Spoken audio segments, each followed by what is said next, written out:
just wanna ball like Mansa Musa. Switch, make a million and get rich. Look, I just wanna ball like Mansa Musa. Switch, ayy, make a million and get rich. Look. You just heard Mansa Musa by Mike Capes. Welcome to the Bruce Poinsette Show, the world's most dangerous infomercial. Along with my producer, Ado, we bring you this bi-weekly news, interviews, and commentary experience live from the Numbers FM studio at the Portland Art Museum. You can catch the full show every second and fourth Wednesday at 7 p.m. on the Numbers FM, and as well as catch clips on youtube.com/Bruce Poinsette and exclusive bonus content on patreon.com/Bruce Poinsette. Again, right now we're live on Twitch, and you can follow the Numbers on Twitch at twitch.tv/thenumbersfm, and that's numbers with a Z. But we begin each of these shows with news stories you might have missed but should be on your radar. So without further ado, the news. Our first story comes from OPB by Lauren Drake, titled "Oregonians Are United in Concerns About Wildfires, Poll Finds." According to Drake, wildfires burned more than 800,000 acres in the summer of 2021. She writes, the Oregon Values and Belief Center conducted a statewide poll from June 2nd through 11th to gather Oregonians' attitudes and perceptions about wildfires in the state. Less than half the Oregonians polled approved of how wildfires are currently managed by either landowners or the government. A majority of those polled, 78%, said there should be periodic controlled burns of forests to help stave off large uncontrolled fires. Those methods that target saving homes are particularly popular, with 89% of Oregonians supporting clearing space around homes and 85% supporting preparing homes to be more fire resistant. In 2020, wildfires burned about 4,000 homes. As part of a sweeping wildfire preparedness package, lawmakers created a new mapping process to identify what homes are most at risk. About 120,000 property owners could be labeled as having higher extreme risk fire or higher extreme fire risk and may need to comply with coming requirements to safeguard their homes. There is state money to help them do so. So it's an important article because if you're in Oregon, you've noticed that summer basically didn't start till last week for some reason. It has rained all throughout the spring. We finally got sun, but that means the wildfires are still coming. Wildfire season is still coming. We're probably not going to get that much of this nice like 70, 80 degree weather before it starts getting bad. So get prepared, but also it's important for the state, the people who are supposed to take care of these emergencies, to be prepared on our behalf. So we'll keep an eye on that. Next story comes from Willamette Week, Nigel Jaquise, titled "The Latinx Advocacy Group KAZA Abruptly Announces Closure." So according to Jaquise, founded in 1995 to advocate for Latinx immigrants, KAZA won big victories in recent years. The biggest might have been a law passed in 2019 that gave undocumented immigrants the right to driver's licenses. That win came after a decade-long battle.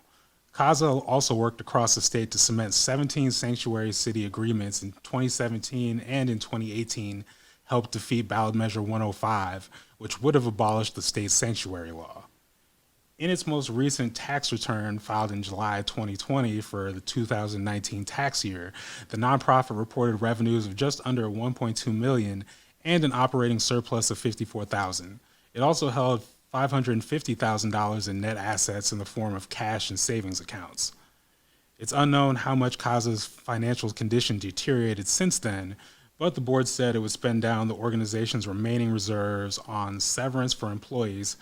KAZA's website showed a staff of 11 as of today, and will grant anything left over to partner organizations. Also, according to Jaquise, in addition to the challenges of the pandemic, the board cited another reason for KAZA's closure: labor problems, which is notable given the organization got its start in part by advocating for farm workers.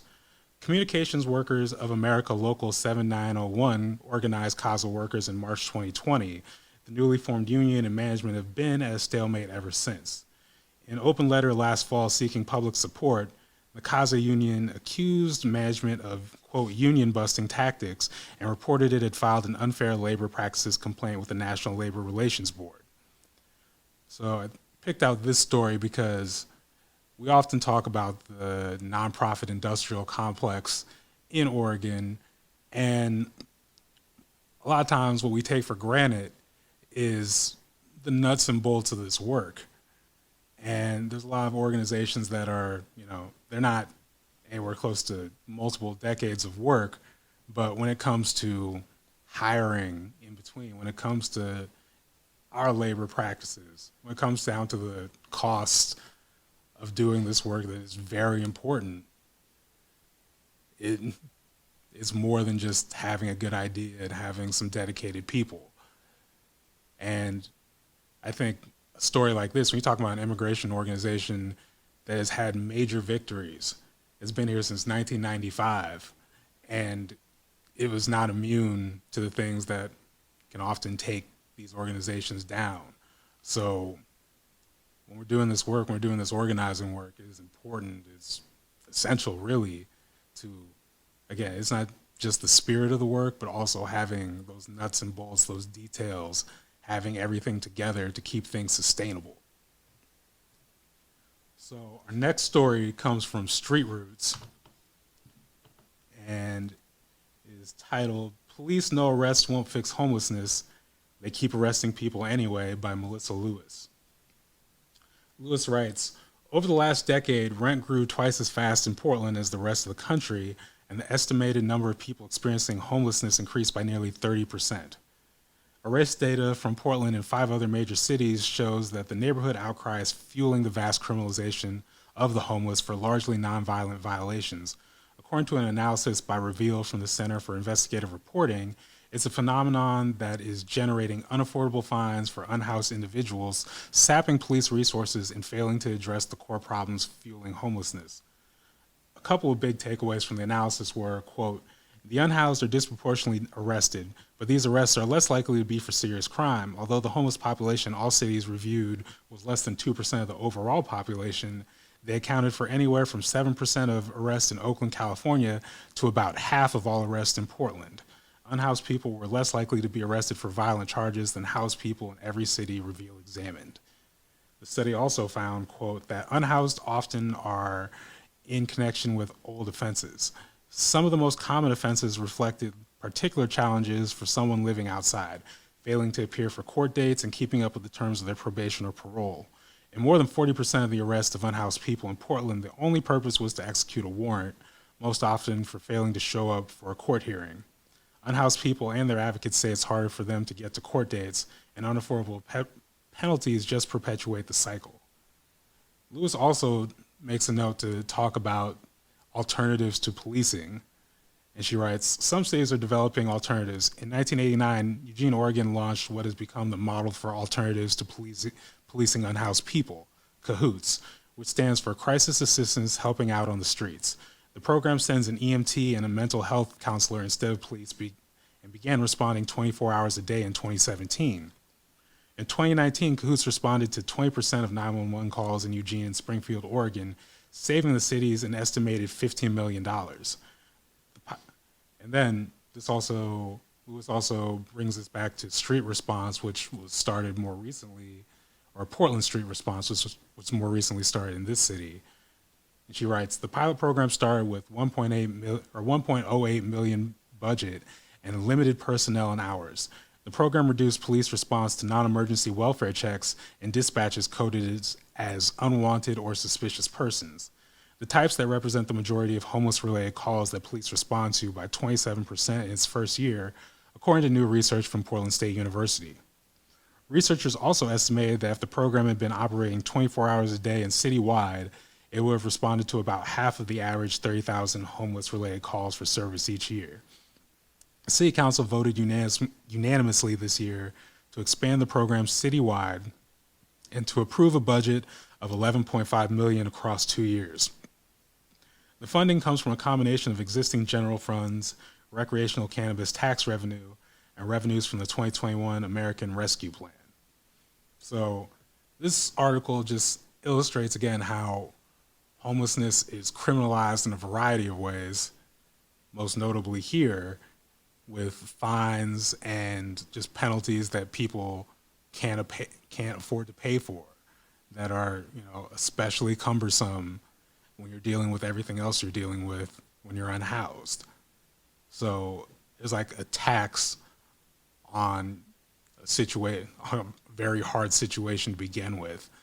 And it helps fuel incarceration, mass incarceration, helps fuel the prison industrial complex, helps exacerbate this crisis we're already living under. And while some people are proposing, more police to add to the problem, I think it's pretty clear from the data that's not it. So again, we'll keep our eye on the expansion of Portland Street Response and hopefully the expansion of programs like it throughout Oregon and other neighboring areas, because there's a lot of people out here, dealing with these issues and dealing with, calls where in other cases if they could trust that the police weren't going to come and kill somebody, they might call somebody, but instead you have problems that, again, are just getting exacerbated. Our final story comes from Portland Mercury. It's titled, "Portland Remains Out of Compliance with DOJ Settlement" by Alex Zielinski. And Zielinski writes, of the 7, this is for the Portland Police specifically, she writes, of the 7 sections outlined in the settlement agreement, the DOJ found the city to be out of compliance with 6. And this comes from a 2014 settlement that, let me just give a little bit more background on it. Zielinski writes, it's been 16 months since the city of Portland first fell out of compliance with a settlement agreement it made with the U.S. Department of Justice regarding police use of force against people with mental illness. Yet the city is still a long way from again meeting the requirements laid out in the initial 2014 agreement, according to a report filed by DOJ attorneys Thursday. The report points to continued problems with Portland Police Bureau adequately reporting and investigating incidents when officers use force against a member of the public, an issue that pushed the city out of compliance in 2021. In January 2020, the DOJ made a long-awaited announcement that the city had officially met all the terms of the settlement agreement. That meant that if the city could remain in compliance for just one more year, it could finally be released from the one onerous legal agreement with the DOJ. But the heavy-handed police response to the racial justice protests of 2020 scuttled this plan. DOJ lawyers found that the PPB had been following protocols to keep track of each use of force incident, or hadn't been following protocols to keep track of each use of force incident against protesters and investigate actions that went against PPB's own policy. The report also notes that PPB's officer training isn't in alignment with the type of training agreed upon in the settlement. The attorneys specifically point to flaws in the training presentations for PPB's rapid response team, which was disclosed to the public in January 2022.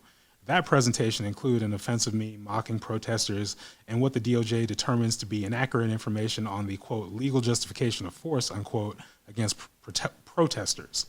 The report adds that PPB did little to remedy the impact that this offensive presentation had on public's perception of its police or internal morale, let alone hold a new training for officers with a more appropriate presentation.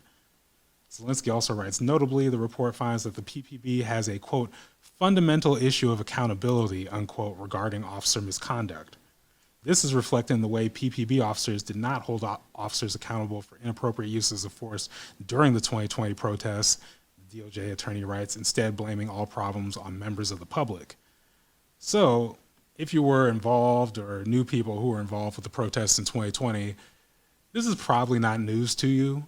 The PPB has accountability issues, has massive use of force issues. Its training program is messed up. But I do find it interesting that, according to this agreement, when they finally came in compliance 6 years later, all they needed to do was just be on their P's and Q's for 1 year, just good behavior for 1 year. And then people were like, Black Lives Matter, and that threw everything out. Just, it was too much. People like, say his name, George Floyd, and the police,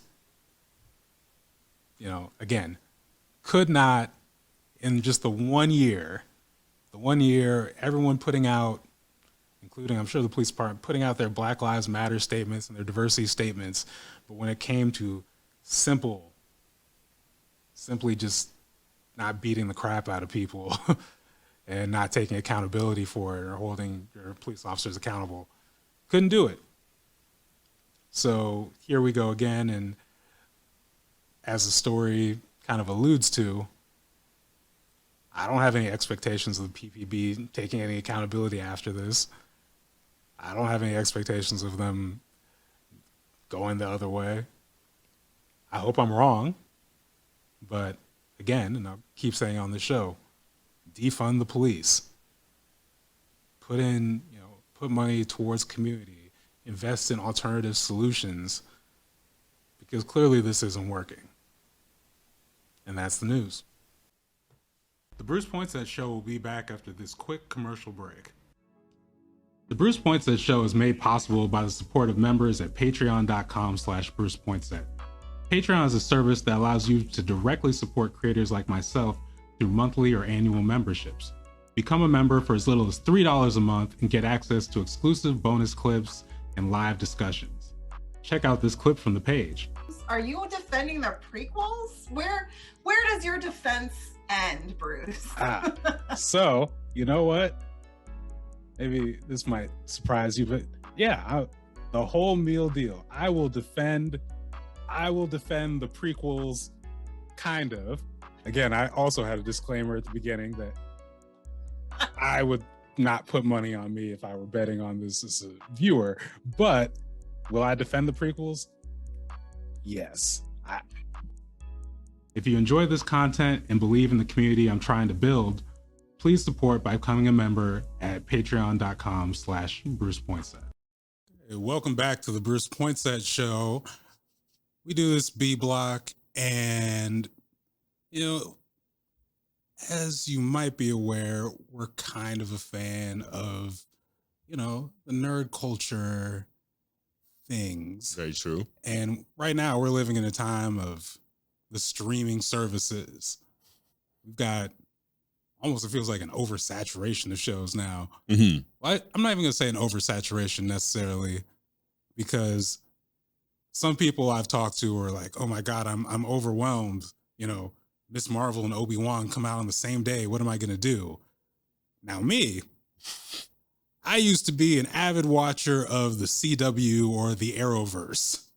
As which was means they had, at one point, like Black Lightning, Supergirl, Legends of Tomorrow, The Flash, Arrow, all on the same week. Yes. Like some on the same day as well. Yeah, because I feel like at first they tried to spread it out over the different days, and it was like 5 days a week, and then they bunched them up into 3. I don't know what they do now, but all I know is that you had like 5 hours of not great TV, but it had its moments. Yeah. And there was a while where I was really committed. So when people are like, oh my goodness, you have 2, maybe even 3 shows if you're watching different services coming out in a week, it's manageable. It's manageable, especially in you saying this and me knowing the topic that we're going to break into. I think the Arrowverse was a really good opening point, because nonetheless, the quality right now is unmatched. Exactly. And that's the thing, is like the topic has been not just the oversaturation, but is it hurting the quality of the shows?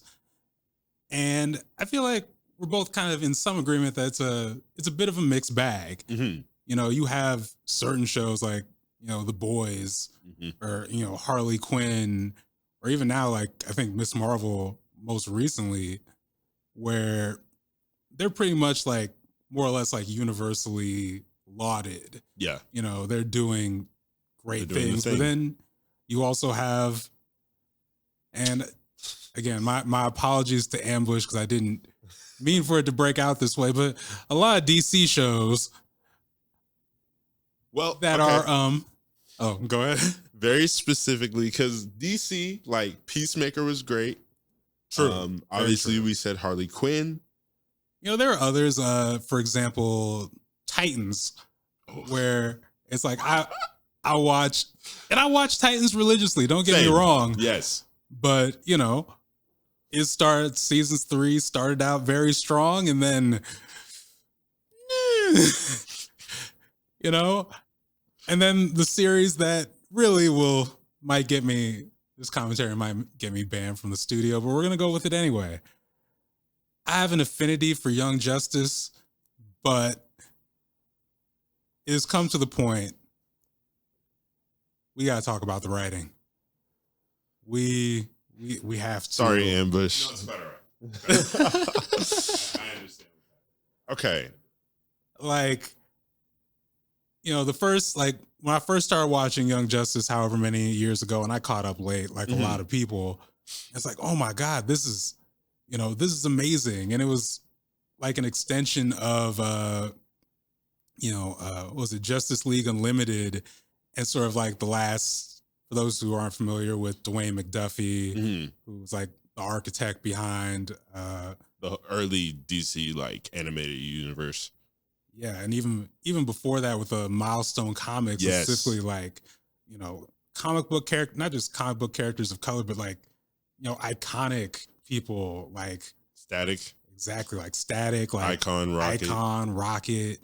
So, and just like really, you know, not just putting these characters out there, because it wasn't just like we're, you know, swapping Superman for a black person. Like, for example, like Icon, because that was like the Superman kind of like character, but you know, with Icon, it was this alien that came through, landed during slavery, and the first person he saw was an enslaved black man, so that was the form he took. Yes. And then he came into the president, met Rocket, who, you know, is like the master of the technology, but then was also like, you know, had this extended teen pregnancy storyline, and they were able to like delve into a lot of things about like just culture and depth of story that people weren't doing. And then, like I said, he ended up, like you said, he took that to early DC, like late 90s TV, and then really blew it up with Justice League Unlimited, where it wasn't just like the Justice League, but also these characters from Milestone, and just like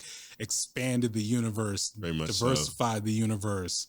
And again, the way he wrote and the way like he influenced others around him to write, there was a level of depth in covering stuff beyond just the regular superhero fare, like covering culture, covering, you know, socioeconomics and stuff. They did in a way that was both like kind of subtle, but it also got the point across, and it was just great storytelling. Yes. And I forget off the top of my head which year Dwayne McDuffie passed. As do I.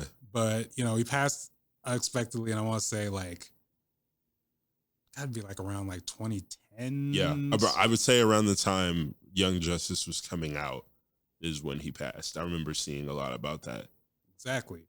But, you know, when Young Justice did come out, like you could definitely still feel that it kept expanding the universe, and it still had that depth. Like, yes, you know, just like I loved it. But like when you first saw Young Justice, like what were your thoughts when you first, you know, got that experience? I was a very early watcher. Like I remember the premiere, the release. I remember the exact block. Like this is Young Justice is like my favorite television show. Like the first 2 seasons to me are like perfect superhero television.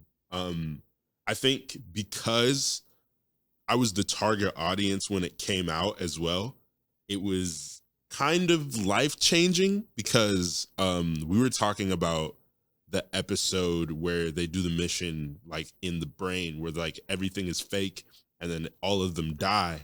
And then the next episode is an episode where they go to therapy with Black Canary and they get to talk about their experience and being a young teen superhero.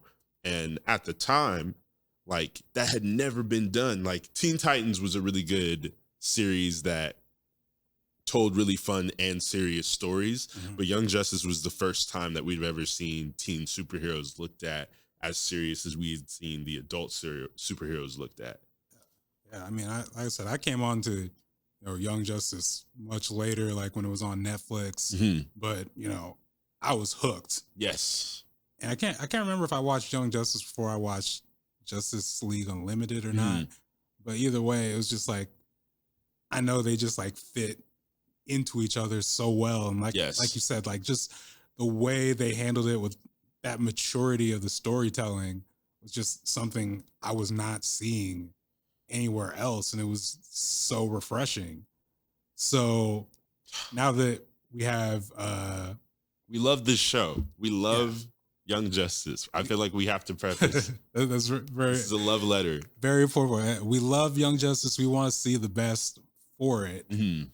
We gotta talk about the relaunch. Yeah, back like started with the DC app. The DC app, yeah. DC Universe, whatever it's called now. It's all on HBO Max. Yes. And you can tell we've gotten further away from the McDuffie era in a big way, because like give them credit. They're trying to handle, more mature, more full subjects, but it is heavy-handed.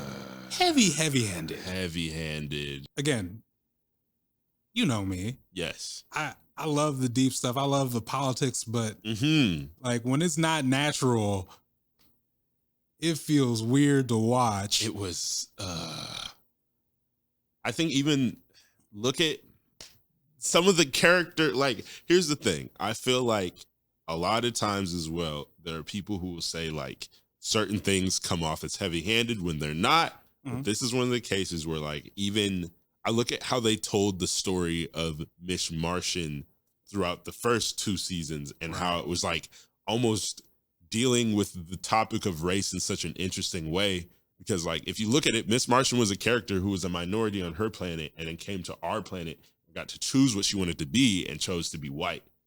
And that's a lot to unpack. Like, that's a really crazy story.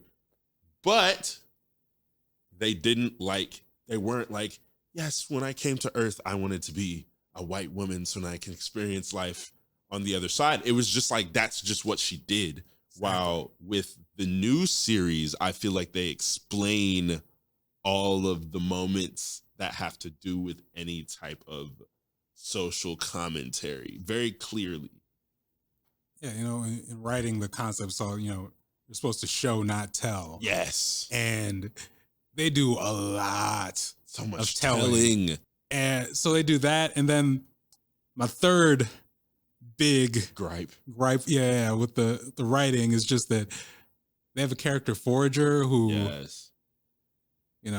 talks, in the third person, but then also I guess like their species, like they're all Forager and not like mini Forager or green Forager. It's just like Forager. They're just all Forager. They're all Foragers. So they had 2 Forager characters, and so you get dialogue at some point where it's like 3 minutes of Forager. Is Forager foraging? Forager foraging. Forager. It's just like, so in addition to the heavy-handed writing in some places, the weird poetry slam end credits, and then just padding out episodes with extra long foraging, forager. It's just like, I want this again. Emphasize again, we love Young Justice. We love this show. We want this to do well, but my goodness, it is rough. We gotta come on. Take your time. Like, next season, just take some time, take some breathing room, get back to the roots. Maybe, I don't know. I'm not a series writer. I would love to be. Trust me, if you want to hire me for Young Justice, let me know. Yeah. But just take some time and go back to character writing, less dealing with issues in superhero writing, if that makes sense. Even if you want to deal with issues, just write it better. Just write it better. Like make it a little action based. Yes. Weave it into, like, don't sit people down at the table. Weave it into the story. To talk about this thing in the most, explaining the ABCs to a wide audience. We don't need that. give us, you've got characters. You've got Rocket. Mm-hmm. You got Static. Yes. Blue Beetle. You Halo. You can get into so much for just going through their lives, and also again spending a little bit less time on white teen melodrama. Just gonna throw that out there. Yes. If I don't hear McGann recite poetry again, I'll be all right. Really will. Can we just go back? I'm just serious. Like, Young Justice was the name, and all of our original team are adults. And I don't think fans would be mad if we were willing to just move on to the next generation. Amen. The Bruce Poinsette Show will be back after this quick ad break. BrucePoinsette.com is your one-stop shop for everything Bruce Poinsette. You have my services such as freelance writing and editing, creative nonfiction courses, as well as customized writing classes, event facilitation, and digital content creation. Again, go to BrucePoinsette.com for a quote and make sure to sign up for our newsletter so you don't miss any news or updates. Welcome back to the Bruce Poinsette Show. I have a special guest with me today, co-founder and executive director of Equitable Giving Circle, AJ McCreary. Hi. Hi, Thanks AJ. for having me. Absolutely. How are you doing today? Good. Glad it's Thursday. Thursday, right? So, for those who don't know AJ, but maybe if you've driven around Portland the last few months, you've most likely, even now it's July. Yes, July. Yeah. We're there. You probably still see AJ McCreary for Portland signs. Like, obviously, I know it's not the most fun subject to bring up because the city council race didn't go as obviously you would have liked. But I think it's safe to say you made a pretty positive impact on the race, on the city. And I know just for me personally, like, you really made an impression on me in terms of just like, I think you have a real talent for like communicating the nuts and bolts of politics that's needed, not just like where we need to go with a lot of like progressive issues, but also like how to actually get there. And I think it's just it's a much needed thing. From our talks before, obviously I've tried to kind of like nudge you a little bit to be like, ooh, can we get like an AJ's Corner segment? And, I promise I'll try, as I just did it again, I'll promise I'll try not to as much. But I will say, just like the city council race, I always do actually appreciate those professional nudges to like stretch or try something different. I don't know if I can commit in this moment to that, but I do appreciate like the opportunity to come in and talk, and the compliment like about my voice and my understanding of knowing politics and like to break it down. Yeah, absolutely. And I also think this is a great time to talk because we're heading into, nationally heading into the midterms. And there's a lot of people who are very, very disillusioned, very, I think rightfully cynical about the state of politics, especially on the left right now. And, wondering, especially like, why should I vote? Like, Joe Biden is just...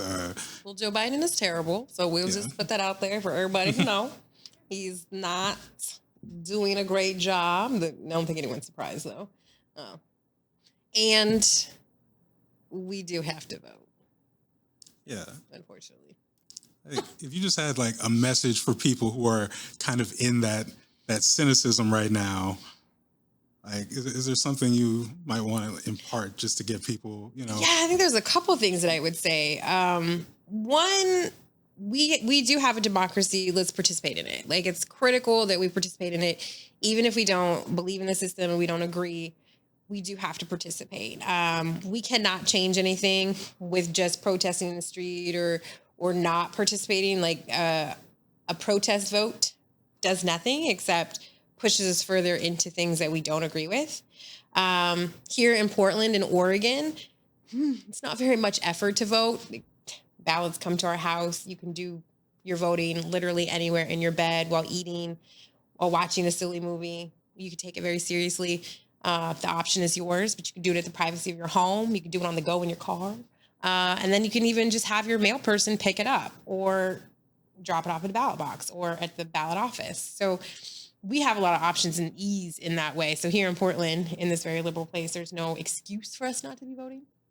And more importantly, I would say anybody that thinks that they are their ancestors' wildest dream, that thinks that they are really being, a part of this liberation work, our ancestors fought very, very hard for the right to vote. If you're a Black or brown person, if you are an immigrant or second generation, if you are a woman, our rights to vote are new, they're fresh. Use that right. It's really critical. And it's irresponsible. Like when people are like, I'm not going to vote because blah, blah, blah. I don't believe in the system. I don't believe in the system. And I ran for public office. I will vote because I know that all of my ancestors did not have the opportunity, the luxury, or the privilege to vote. And I am doing them a disservice in all of their work, their legacy, and their intentions if I don't vote. And like all of my Black ancestors, all of my Indigenous ancestors, all of my women ancestors, it is my responsibility to them to vote. So I don't believe in the system, probably as much as many people who are listening to this also don't believe in the system, but we can't change it by a protest vote or not participating. In Portland and in Oregon, it takes no effort to vote. And we're a millennial city. We could show up and show out and like change the whole game. I'd also say that like we will not get interesting, capable, different candidates to show up and show out if we are too lazy as a population to vote for them. Because I was not the first younger, progressive, out of the box, non-career politician person to run for public office in Portland. I won't be the last. I am not special in that way. There's nothing about me in that way that's special. And yes, 45,000 people showed up. It's like, it was like a third, 30% of the vote. But how are you going to attract more people to come and do this work and like running a campaign? You don't get paid for that. So it's like a very, very full-time, months worth of labor. We're going to have a hard time attracting more people if we are too lazy to show up. In just Portland's primaries, 220,000 people showed up to vote. And this is important. There's 800,000 people in Portland, 550,000 people registered to vote, and 220,000 people showed up. About 50,000 people of that did vote in that race did not vote in my race, so they downvoted. If they had voted or been like, let me just vote on vote on somebody different, I would have went to the primary I would have went to the general election and we would see something different. I don't think that people are understanding these nuances in this space. And this is really important to understand. Primaries do really dictate who is in that the general election, and midterm elections are critical. A lot of things sneak through during midterm elections, and so this isn't even about me because like I am glad that like I am not personally going to be responsible to clean up this housing issue that the boomers have totally. This is all boomer policy. When you go outside and you see these things that are not working, whether it's schools, housing issues, mental health issues, lack of services, food insecurities, on and on and on, even our public transit going to shit. This is all boomer policy. Boomers have been in charge for 40-something years and poorly, just poorly. And if you're offended by that, good job. Congratulations. Hold that dear. Maybe ponder why you're offended and maybe do better, be better. But I'm glad I'm not responsible for that. Like, because it's overwhelming, like what that generation has done. But also like, we have to show up, and it's going to be a big, like this election is going to really, really dictate the future of the United States. Like I said that midway through my race, very much like we are really going to see where America is at. We're really going to see where Portland is at by who we vote for, what's happening, who shows up, and how we show up. And we're going to see that even more so in November. And I think it's really important for younger folks, particularly millennials, to start getting involved. I know that we as a generation, we are not, as many of us are not as parents as maybe we all want to be. We are not homeowners. We are not property owners at all. We might have a fancy title without necessarily the resources that come with it. Like, these are things that our generation is actively experiencing. And the ways that we change it is start showing up as a collective and voting these mothers out. To that end, though, because, you know, like I said, you're running for office for the first time, and, you know, I've been aware of Equitable Giving Circle for a little bit, but, you know, like I said, your campaign was really the opportunity, and specifically I want to shout out Amber Boydston, because we did an event. That's kind of where I met you at. But, Amber's amazing. If you don't know about Spirit of Justice and the work that they're doing, please check them out. They are a really amazing abolitionist group that does a lot of immediate direct care for folks, especially folks in active crisis. Absolutely. But I found out it's like, you know, there's like a degree of separation, because, and I'm wondering if people tell you this all the time, it's like, oh, you're Hobbs' mom? I'm Hobbs' mom. Because, you know, for those who don't know Hobbs, like this, you know, young, just prodigy. He's a ballet dancer, a visual artist, an activist, a young philanthropist. Well, he's not necessarily using his own dollars. He works for a philanthropy company, doing development. He's in his second year of college, or second semester, at Mount Hood Community College. He's 15. Yeah, he's pretty amazing. No big deal. No big deal. 15. He is a big deal. It's weird. Because I remember seeing, I think, some of his artwork for another person, shot Mr. Bobby Fother, one of his exhibits like years ago. And my roommate also is in like sort of like the dance teaching world. So they knew about Hobbs a little bit too. So yeah, when I made that connection, it's like, oh, wow. But this makes sense. Absolutely. So you do get recognized probably as Hobbs' mom more, but.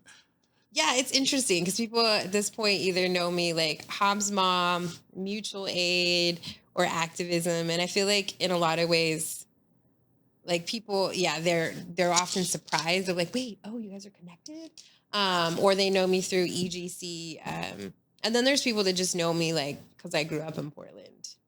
And there's that, like being a long time, forever resident. I have left and come back. Keep coming back. We're going to get back to that, specifically some of the lessons you've taken from other places. But let's talk about Equitable Giving Circle for a little bit. Can you talk, when did the group start? We officially started conversing in December of 2019. I had participated in a different giving circle in town that just really didn't resonate with my soul. It was just sort of like white ladies, white lady. And it wasn't an equitable thing. And it wasn't something, there was like a lot of hoopla. Like I love the concept of what they were talking about. But it just didn't like translate into real life or an experience. And I was like, I'm just not rocking with this. And I was in a different space that we were talking about racism. And I was like, if y'all going to subject me to like having this strange, unorganized kumbaya foolery, let's actually like do something with this energy. Let's go somewhere with it. So we originally were talking about creating a giving circle that hyper-focused around Black and brown women and femmes in business and doing like business showers, little cash grants, kind of just like ways that we can be supportive because this was a collective of women and femmes in business. And then, so we were chatting about that for a couple months and trying to get this together. What would this look like? What would it feel like? Blah, blah, blah. And then the pandemic had happened. And I had just been at an event called the Black Growers Gathering and was very inspired by meeting all of these Black and brown farmers and food purveyors because farmers are really amazing people. Like they know lots of things. They're very generous.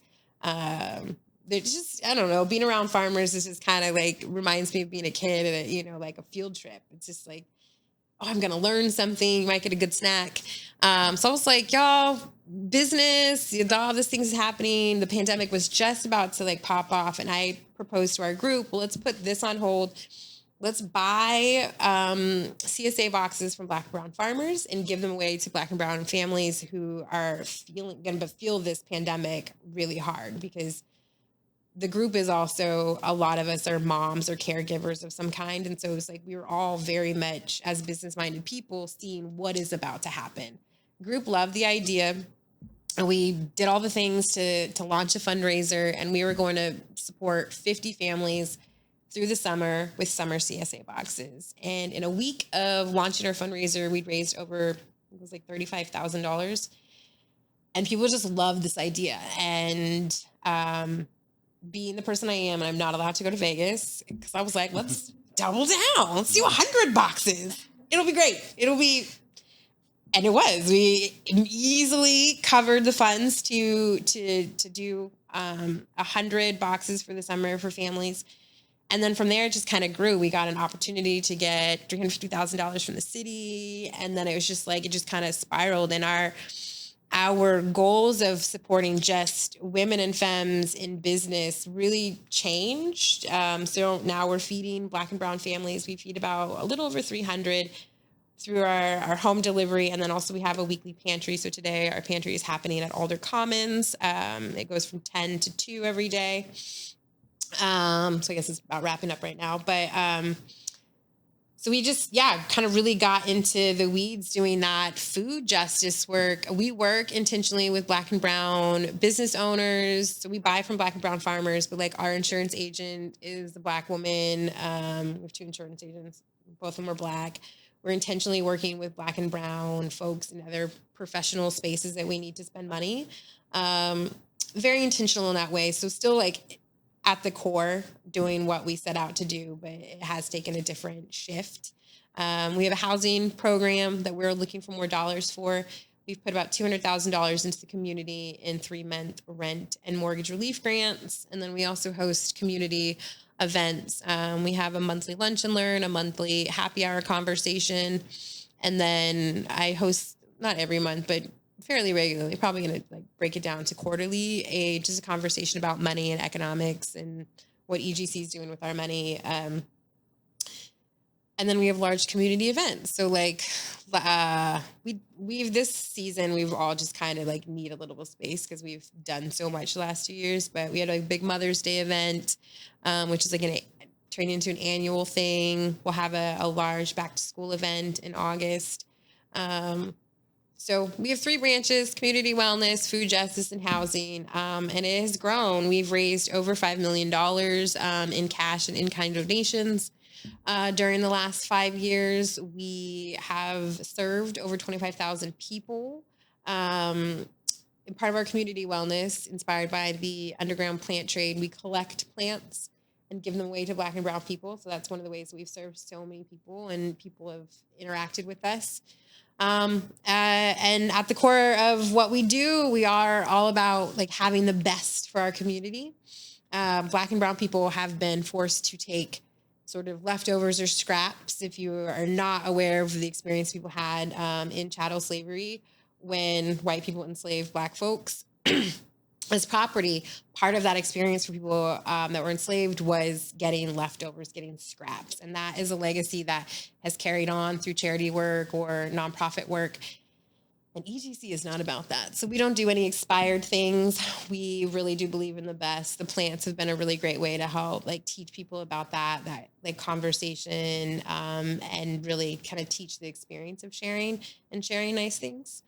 And I guess we're kind of like the bougie nonprofit of Portland. And I love that because, I worked in boutiques for a long time. I like fancy things at, used prices, for me personally.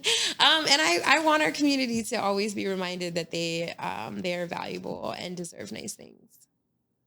Yeah, when you talk about sort of like this idea that kind of carried over from slavery, or specifically around just normalizing us taking scraps and everything, I think, there's a lot of pervasive myths around fundraising, especially out here in Portland metro area, because so many people are involved in the, nonprofit industrial complex, but not necessarily, people get into this work. Well, a lot of people, maybe not all, maybe not most, but a lot of people get into this work as just, like a grassroots thing or something that just kind of like started on like a shoestring level but there's certain like experiences, whether it be accounting or like career development, personnel management. Like these are like real skills that people go to school for, that people are apprentice under other people for, that we don't, again, because people are working kind of like on this shoestring level, that they have to either learn later or don't learn, or learn the hard way. Mm-hmm. So I want to just ask you, what are some of the most pervasive myths around fundraising that you run into? Or actually, let me ask you before you get into like some other ones. Like, I feel like people don't understand how much money is really out there. Not to answer my own question, but I just tee you up with that one. People are very unaware of how much money is out there and that people want to give. We are all trained, whether it was very intentional or just subconsciously have been trained in a scarcity mentality, so that there's not enough resources and that everybody is going to be stingy. Yes, those people exist, unfortunately, but there's lots of generous people that do want to be a part of the solutions and that do want to give. And there's lots of money that goes untapped. Like scholarships is one. There's a lot of money that is like slated for Black or brown students. And then often if they don't apply, then like white kids end up getting the opportunity. Or that scholarship money will just go back in the pot. That happens with like city, state, and federal grants. It happens with foundations. And then there's also private philanthropy. I think also there is tons of regular people that are not rich by any means that are open and willing to share, even if it's small amounts. And it's just part of like being able to ask and talk about it. We are not in a society that's like comfortable or used to talking about money, like how much I make, how much I donated, how much my rent is, whatever. And I think that's kind of part of the problem. Like we have to break down those money wounds, and that's all by design. Capitalism wants us to not talk about our money, to be really funny about it, and to, like, this is a taboo conversation. It's not. This is a resource, and like we have different resources. But because of that culture of not talking about money and, just having all of these walls up around it, it makes it really complex. It's also that we're not used to, being comfortable with like no or yes ands, or we exist in this world where everything has to be black or white, right? It has to be this way or that way. In fundraising, you're going to hear lots of no's, or circle back, or what about this, or I can do this, or maybe let me introduce you to somebody. I use my fundraiser that my son had. He is a classically trained ballet dancer, and it is very expensive. And as a single parent, I have never had the full funds to, fund his dream. And luckily, we've had amazing community members, people that we know and don't know. I was just talking to one of my mentors about one of my kid's biggest donors is somebody named Cable that I've never met. I've never even been on a phone with this person. I've had maybe like 2 email conversations, and they have donated significant amount of dollars. When kid got a scholarship to the San Francisco Ballet Summer Intensive, which just the scholarship part was amazing, but we had to get there. We had to be able to eat for 3.5 weeks. It means I'm not working for 3.5 weeks. He was also 13 when we went. We had to stay in downtown San Francisco. I don't drive, so it's not like I could also we could be somewhere else. And then so this is a very expensive trip. This is a person who never even met my kid, who's just like, I really love what this kid's doing, and I'm going to make a donation. And talking to my mentor about it, and she was just like, I think that happens more often than not. And I think a lot of people don't realize that. Like, if you are really passionate about what you're doing, and there are strangers that want to help you. There are people that will go above and beyond. And for me, that was such a transformational experience. The reason I ended up talking to this individual is because in San Francisco, they don't have fresh orange juice for whatever fucking reason. And they don't. This was a whole joke while we were there. And I complained to a friend of mine who knows this person. And then this person emailed me, was like, do you need more money? Because I was like, why is orange juice non-existent and so expensive here? And it was just this very interesting, wow, there's so many resources. and people that care. And because people understand, like, I want to help fund this new idea or this artist, or I want somebody to have an opportunity that I didn't have. So I think like we have to really, and I love reflecting on that, like this individual that I always remember, I kind of don't ever want to meet them either, right? Like that's part of the magic, is that it would be cool to like run into them organically or something. I know what they look like based off of their Twitter picture. But like I think it's like, for me, it's just like such a, wow, there is this way that people care and want to show up and support. And I mean, this is a Black man who now has resources and literally is the very little that I know is that this is because he didn't have somebody who just invested in him blindly. And that's really powerful. And that's like goes for anything that. Hey y'all, sorry for the 8-0 interruption here. I just need to give y'all the info that this week we are cutting the interview into 2 pieces with AJ. So obviously you saw the first half, and then in the next 2 weeks, in the next episode, you'll be able to see the rest of the interview. Hopefully y'all enjoyed that interview, and we will do outros and stuff. Yeah. And this has been the Bruce Poinsette Show. Make sure to catch us every second and fourth Wednesday at 7 p.m. on the Numbers FM, as well as on youtube.com/Bruce Poinsette. And for exclusive clips, go to patreon.com/Bruce Poinsette and become a member. In the meantime, hey Black people. Trust me, it won't hurt. See you next week.